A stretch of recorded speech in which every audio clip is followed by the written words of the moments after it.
Hacklands. It was at James Place. Unfortunately, I couldn't make it. And I was always keen to meet the like-minded folks. And I knew that if Lloyd and Helen and James were going to curate these events, I wanted to be part of that conversation. So this is more going to be a conversation. I'm going to throw things at you guys because I'm sure we have all got lots of opinions about this topic tonight. And I myself, I'm a designer by training. I used to design mobile phones and operating systems. I used to work at Nokia, BBC before, and then I left to start design for social change. Started from a personal experience of being a cyclist in London and having a bad cycle accident, trying to fix the streets outside my house in Camberwell, realizing that's not like a CSS style sheet. If you have to go through the whole stack of the city, you have to really go through the politics, the social and economic dimension just to fix a very small issue. So I quite like the idea of systems thinking, but applying that across also social systems, political systems, and economic systems. So I always think like, when you design something, if you design the car, you also design the car accident. So many times I'm always thinking about, there was a great article recently in Fast Code Design about how Apple is giving design a bad name.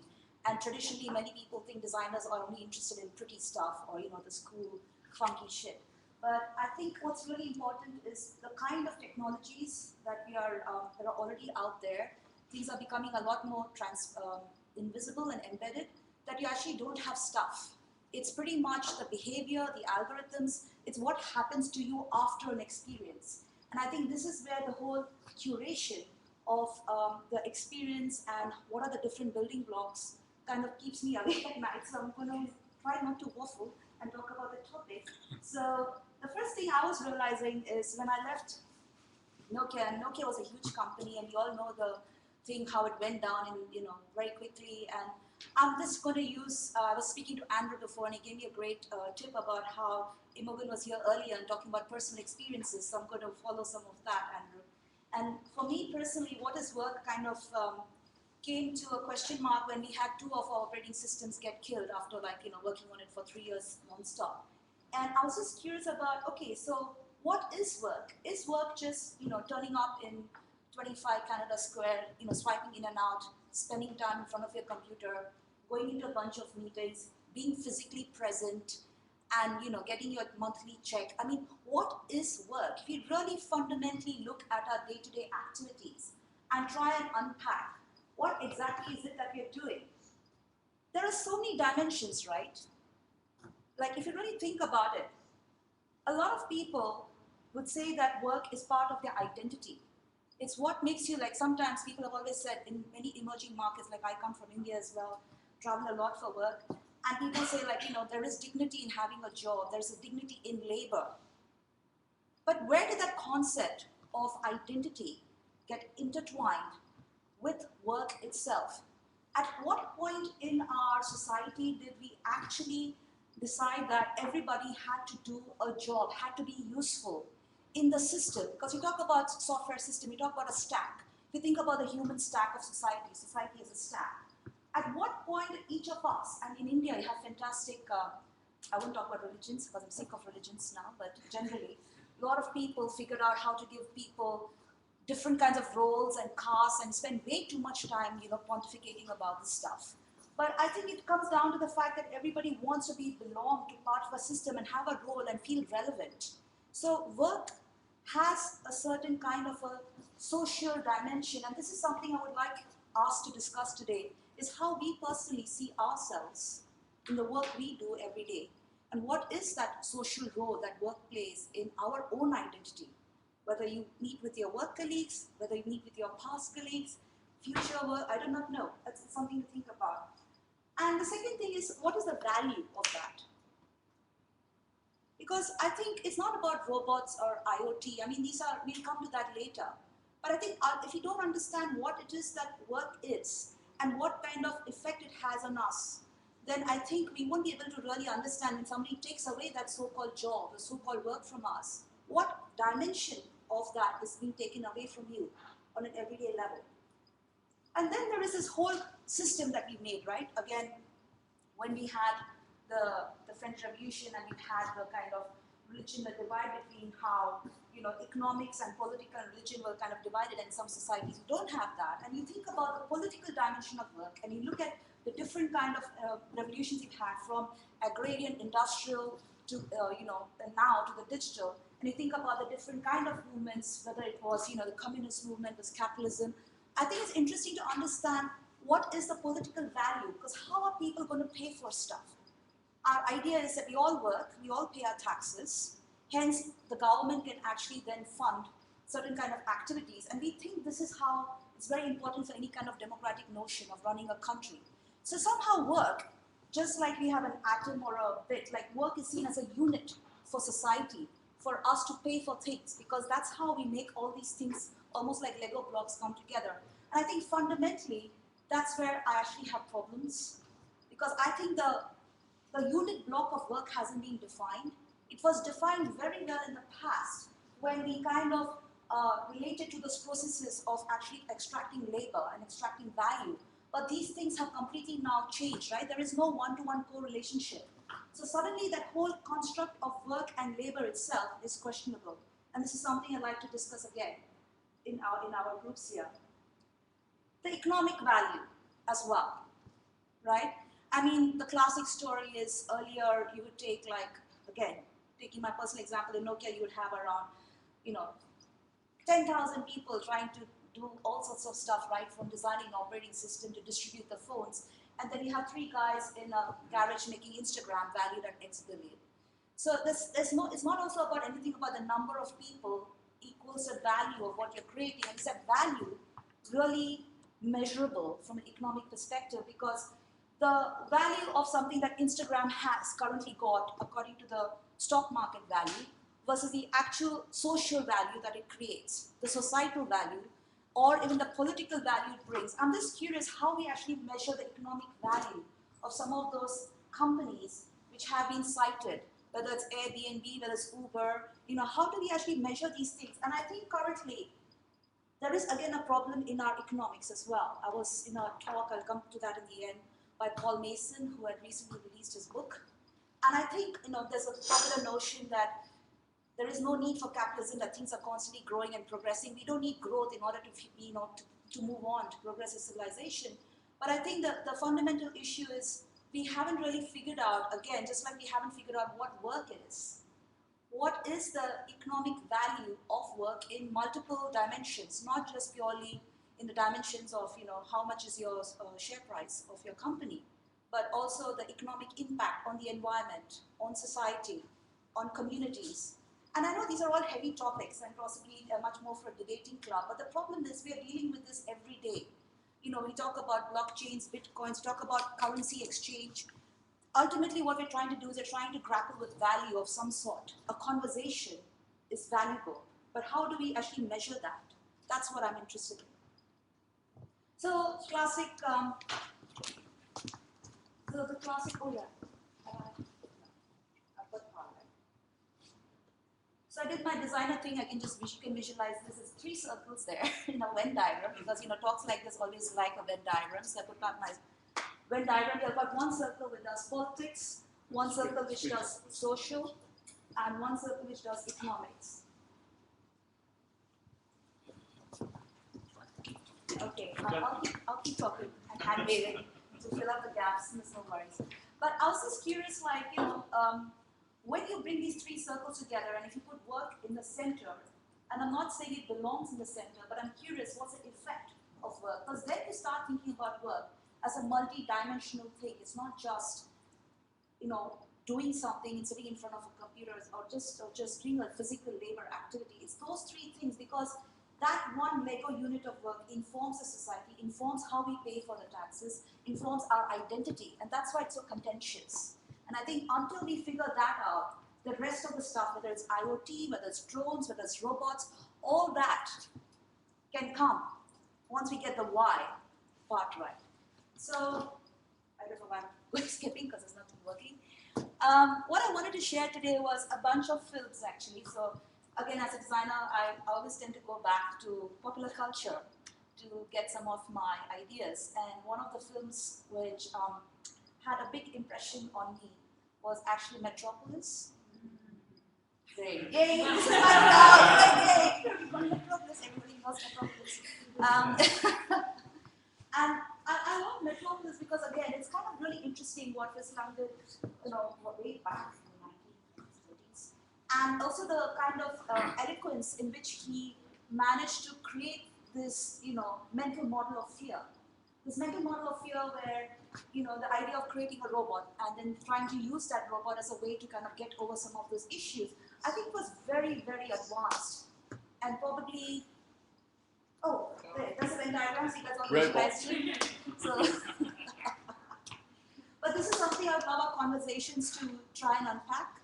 So that's just a cheat sheet, and any of you guys could draw that up on your own table as well. But we can start seeing the overlapping figures.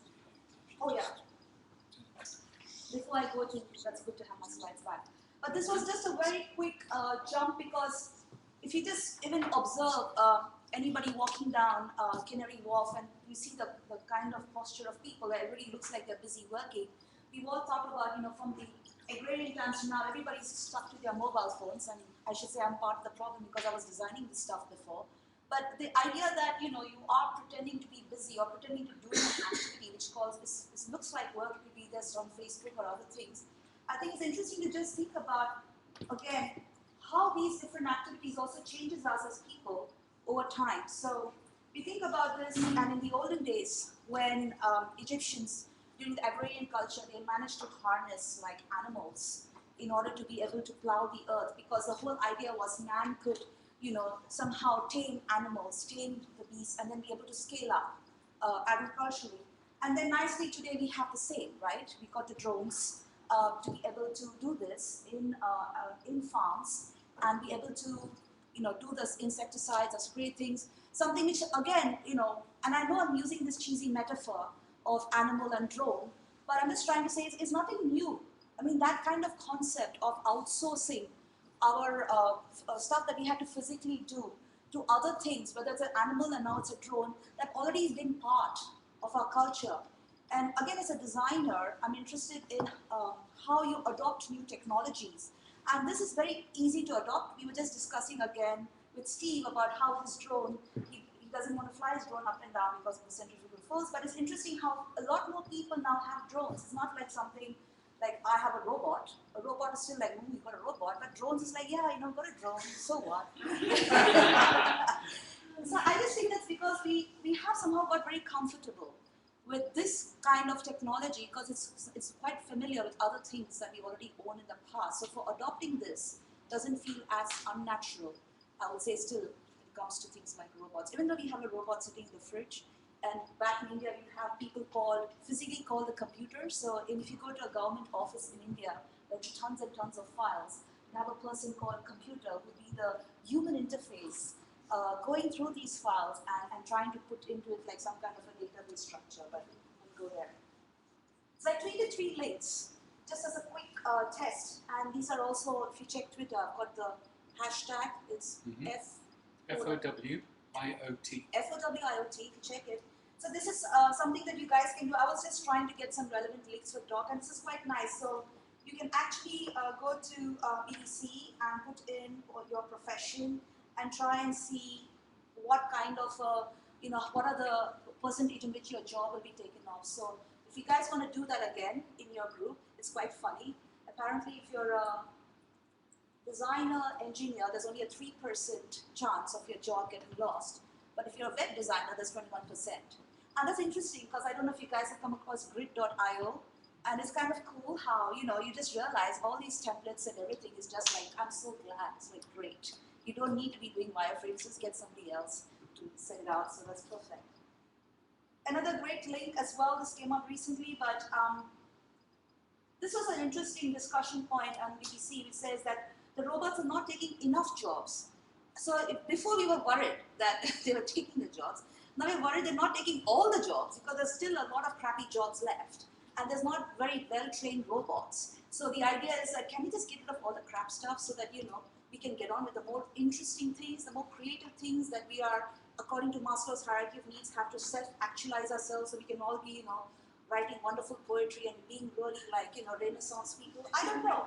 But I think it was an interesting article. So you should probably have a read, and this is just playing this clip from Metropolis about this whole transformation. And I think this transformation is happening now but much more invisible, like I was saying earlier, with the algorithms and things that are being already coded in our built environment.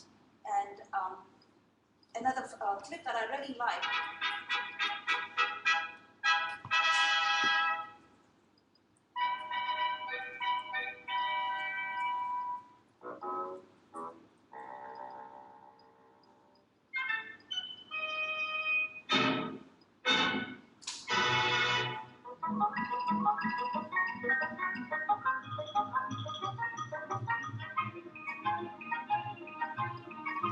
There's a synchronization issue, I don't know what it is.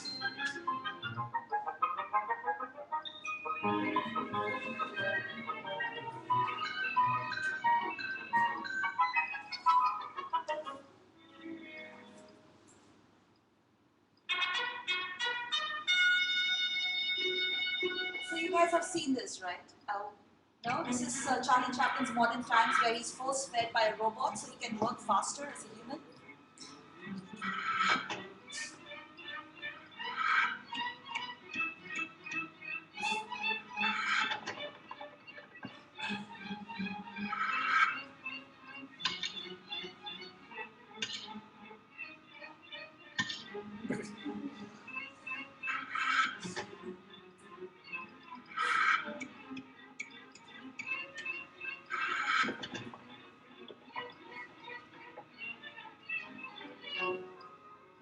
It's a great clip. I'll probably move on. But the idea there was and I think I love Modern Times. It's just captured so well. It's this concept that, ultimately, if the whole idea of capitalism is that you have to work harder and faster, and that's what Uber does with, getting everybody, have the gig economy. I think Umair has spoken quite eloquently about the gig economy. If you check out his post on that. And this idea that all of us are empowered in the sharing economy, that we can just, do 1 hour of being an Uber driver, the next 1 hour we could be walking a dog down the road, and we all feel we're in control of our own in the way we make our own income. But at the end of the day, it's all very like small jobs, where it doesn't really, again, talking about the Maslow stuff, you haven't really improved as a human gone to the next level. You're just doing lots of small jobs in order to still make the same level of income, but now much more stress than before. So again, what is work? And if we are able to take a person's a day in the life of a person and chunk their hours into micro tasks, and being able to build those micro tasks for various kinds of jobs, that person could be doing anything, they don't have to be a specialist or actually have the domain knowledge, then it's kind of interesting that we've basically done to work what we've done pretty much to all other kind of digital software programs, is we're taking and making things itemized, just like you have your mobile phone bill. Everything's getting itemized, including you as a person with your own skill set as well. So I think what's interesting here is, for me, and just bringing a bit of my own interest in terms of the IoT space and what we've been doing at Design for Social Changes, I'm kind of interested, again, from a systems perspective on these different models. And if I look about the smart city space, and I'm jumping all over this conversation, so I'm sorry, and I'm speaking too fast, I probably have too much time. But the idea that you can go from a centralized system to a decentralized system or a distributed system. So the first model, traditionally, would be your city model, where you would have a centralized government, your municipality, whatever, and they're distributing the kind of different resources. And then the second model is the kind of decentralized model, which would be pretty much your blogosphere, where you would have your Huffington Post or your BuzzFeeds or what have you, becoming almost like powers, those points of power. And then the third model is this highly distributed peer-to-peer model, which many people could say it can be anything from your ISIS to whatever, but there is still this idea that every node has an equal amount of power and information. And I think in our own work, which we're doing in different pilots, what we're really interested in is we don't believe that in the current system that we are in, any of these models are great, because most people think that the bottom-up model is what is required, but the society is in transition. We still have centralized systems. So you need to find a way where you can bring the top down and bottom up. And this is what's interesting with IoT. And talking about IoT and workspaces is, within IoT itself, you think about a whole array of sensors. You are getting a set of data locally from these sensors, but you'll also have your historical statistical data coming from centralized systems, from the city and from other kind of databases. So you will have to find a way to bring these two But the missing link is the human, right? Because many times we think we've got all the sensor data, which is great. We've also got a lot of open data and statistical data. But what about the data in our heads as humans, using the system, using the city, interacting with the services? And I think this is where there's a missing link, again, coming to the IoT systems and how you can make people part of the conversation. And I've discussed this several times about if people can have conversation person to person, and a sensor can have conversation sensor to sensor, it'd be interesting to start, making that like person to sensor, into all these kind of various permutation combination, and actually have an active opt-in as a citizen, as a person who's interfacing, whether with the Oyster system that you're using to traverse the city, or you want to improve a piece of infrastructure, you actively want to opt in with your data and with your information when you're using a system. So I think what is important is, in the past, we talked about how we interacted with each other. Like I would say something to Lloyd, who's not here, and he would then, say something to Helen, and we would have this kind of word of mouth between people. And now what has changed currently in our city models, and I'm talking a bit about this from the IoT perspective, is pretty much me as a person, my data is then kind of sampled, and I'm created the sensors are also taking my activity. They create a profile of myself. They store that in the cloud. There is a recommendation engine in the background which is sampling all these different profiles, which then becomes very interesting when you take this on a much more systemic level, on a city level, because basically it becomes a database of multiple profiles of people who all share either similar or dissimilar interests, but the recommendations are sampled from that crowd of people. And I think what's interesting here is, again, going back to the film, I don't know how many of you have seen Her. Have you seen Her? Check out Her. I think it's a really great film just to understand how these things are getting invisible. Okay, stop talking construction. It's the other way. So what's interesting in this film is the Scarlett Johansson's voice, because it's really, she's got a sexy voice. She's a bot, and Joachim Phoenix, I think, basically he is missing his girlfriend, and he goes in his relationship with his bot. And she's like a girlfriend, and he just has his earpiece, you can't see anything.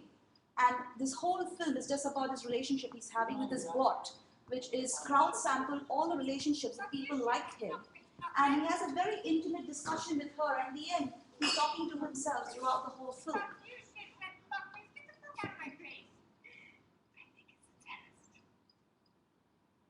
It's kind of difficult to find the right clip, but if you guys have a chance, check it out. It's available on Netflix as well.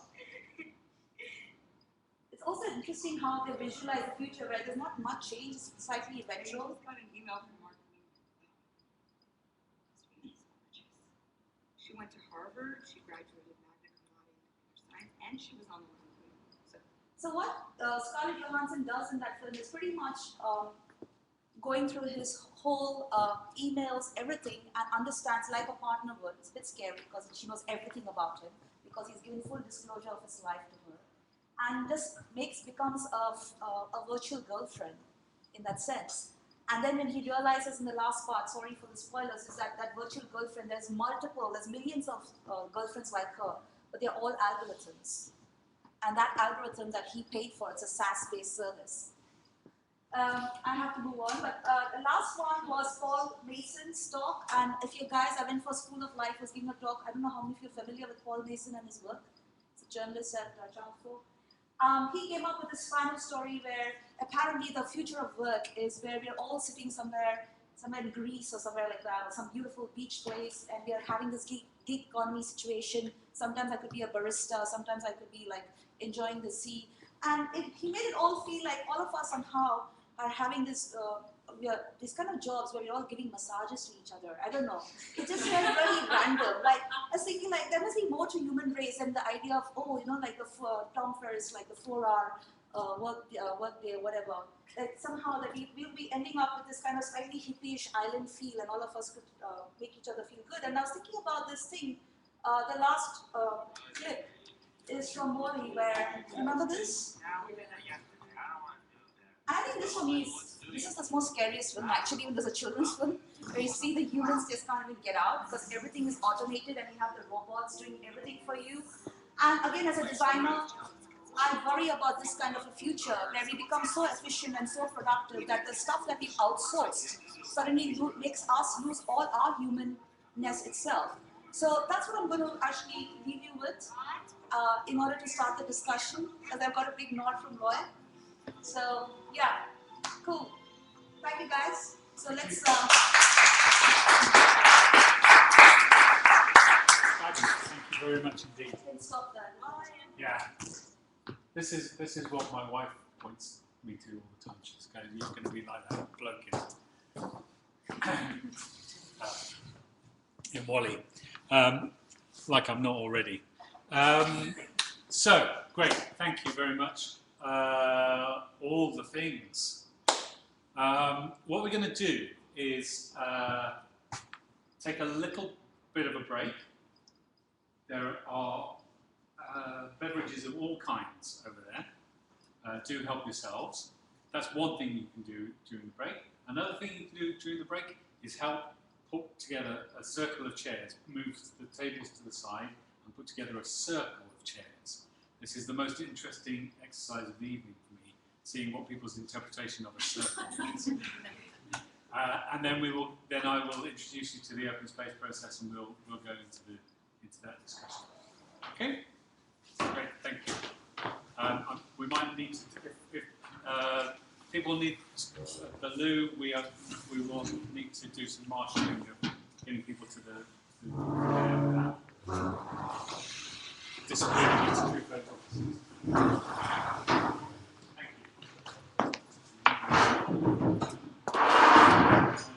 I will leave the loo on. Thank you. Thank you. That was great. Really, really great. Thank you. Just turn that on.